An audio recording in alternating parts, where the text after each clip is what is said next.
Hello guys, pag-usapan lang natin ang breaking news. Kat Denmore blessing talaga ang tinatanggap nila ngayon. Kung bakit pinag-uusapan ngayon guys, sina Catherine Bernardo at Alden Richard. Siyempre guys, congratulations pala kay Alden Richard at Catherine Bernardo. Dahil patok na naman sila ngayon guys sa social media. At exclusive silang pinag-uusapan ngayon. Pasabog ng balita, Kat din spotted sabay ang blessing dumating ngayon sa kanila. Ibig sabihin, kaya sila pinag-uusapan dahil sunod-sunod ang blessing na natatanggap umano ni Catherine Bernardo at Alden Richard. Siyempre guys, alam naman natin, talagang mainit-init ang mga mata ng mga netizens at mga sausawerang kapitbahay kina Catherine Bernardo at Alden Richard dahil sa sobrang dami ng mga ayuda sinishare sa atin guys ni na Alden Richard at Catherine Bernardo, lalo na guys sa mga ganap nila na pinag-uusapan ngayon sa social media. Tulad na lang guys ni Catherine Bernardo, nag-renew na naman siya ng kontrata sa BPI Bangko. At lalo na guys, si Alden Richard, pinag-uusapan ngayon ang kanyang kaligayaan at kanyang kasiyahan. Dahil si Alden Richard guys, kabilang din siya na nag-produce ng Mission Impossible. After nga naman kasi guys ng shooting niya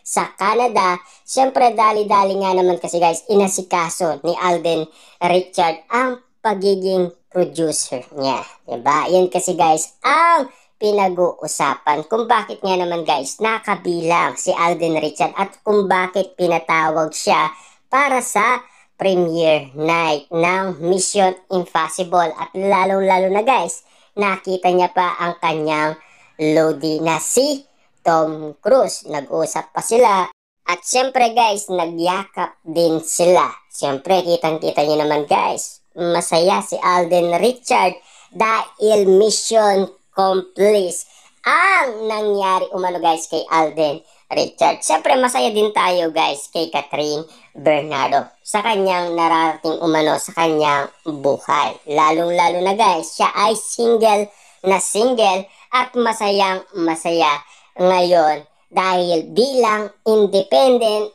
kayang-kaya niya guys dalhin ang kanyang sarili kung saan-saan na hindi niya na kailangan pa si Mami Min Bernardo. Ayon kasi guys kay Mami Min Bernardo, matagal nang nagdesisyon umano si Catherine Bernardo. Siyempre guys, alam naman natin, nag-away nga naman kasi guys si Catherine Bernardo at ang buong pamilyang Bernardo dahil hindi nila nagustuhan ang akbang ni Catherine Bernardo patungkol umano sa buhay pag-ibig. Siyempre guys, magulang ang kausap umano ni Catherine Bernardo.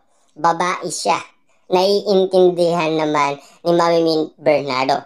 Pero ang hindi lang naiintindihan ni Mami Min Bernardo ang ginagawa ni Catherine Bernardo. Siyempre guys, magulang si Mami Min Bernardo.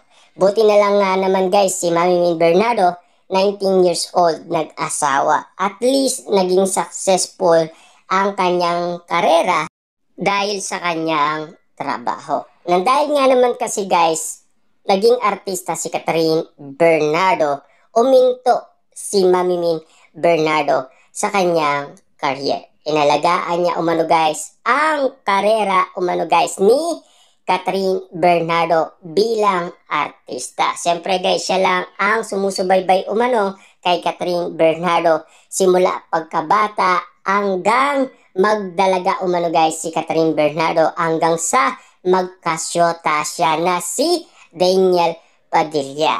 Ayan kasi guys ang mga exclusive na pinag-uusapan.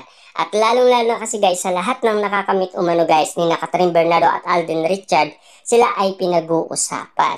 Siyempre guys, hindi na mawawala yan kasi naging usap-usapan sila nang dahil sa kanilang love team sa movie na Hello Love Goodbye at Hello Love Again.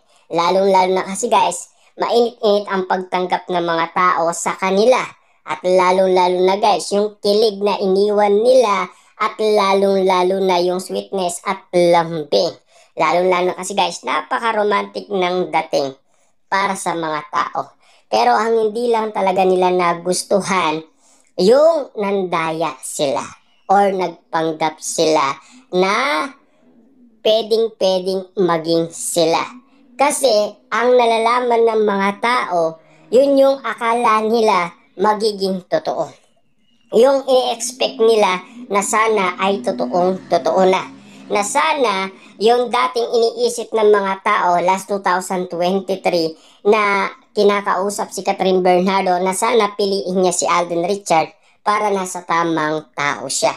Kaso nga lang guys, nagkamali lahat ang mga tao dahil sa kanilang ula or manifest at sa kanilang prediction. Siyempre alam naman natin guys, hindi mawawala yan. Kasama lahat yan. Siyempre alam naman natin guys, tao lang, kumbaga, nagkakamali din. Pero alam naman natin guys, no, hindi man nila sinasadya or sinasadya man nila ang pangyayari, at least, nag-enjoy naman tayo sa napanood nating movie na Hello Love Again. Kita nyo naman guys, sa dami nila ngayon award na natanggap. Siyempre, balitang-balita nga naman kasi guys, buhay na buhay pa rin ang box office king and queen Catherine Bernardo at Alden Richard dahil sa pagkapanalo nila. At lalong-lalo na guys, sa kita umano guys ng Hello Love Again. Siyempre, 11 days pa lang, 1.6 billion na. Yung record na yun guys, hindi natin alam kung kaya pa ng ibang movie dito sa Pilipinas na makuha ang nangyari umano guys kina Catherine Bernardo at Alden Richard. Siyempre, iba yung sipag ni Catherine Bernardo at Alden Richard. Kita nyo naman guys, no? Grabe silang mag-promote. Sunod-sunod nga naman kasi guys ang promotion nila, Luzon, Visayas at Mindanao. Talagang pinagkakaguluhan sila at talagang pinipilaan guys ang kanilang ticket. Naanimo kasi guys, ang daming kinikilig sa kanila, pero hindi pala totoo yun. Hanggang pakilig lang pala guys, sina Catherine Bernardo at Alden Richard. Yan kasi guys ang sinasabi ng karamihan noon pa man guys, no? Kasi yung iba nagsisialisan kapag nagpo-promote umano sina Catherine Bernardo at Alden Richard. Ang sinasabi lang nila hanggang promotion lang yan at hindi makatotohanan ang ginagawa nila.